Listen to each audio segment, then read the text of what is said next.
You can look at it from the idea of them being purely evil, or you can understand that individual liberty is not always good for the government, right?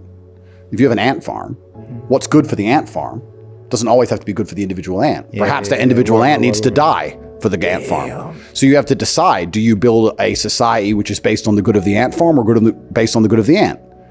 Well, this is the big great deception, because the government is trying to pretend it cares about each individual ant, but really it cares about the ant farm. Because it can't care about the individual. Of course, because it has to care about the ant farm. So when you talk about these things, why do governments want endless control? Well, because it's good for the ant farm. It'd be very good for the farm if they understood everything about every single citizen and could control every single citizen and make sure they all do what they're supposed to do. That would be fantastic for the economy.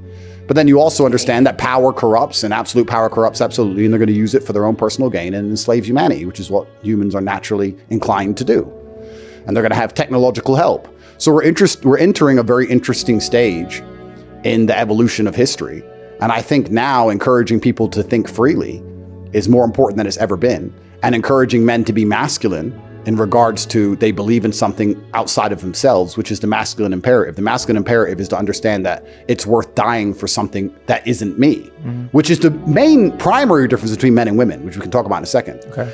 But I think now is one of the last periods of human history where you can even do those things, because soon we're all going to be half cyborg with chips in our brains. And if you try and think the wrong thing, you'll get an electric shock instantly and your electric car won't start. That's crazy. And that'll be it. So this is one of the last eras of free think.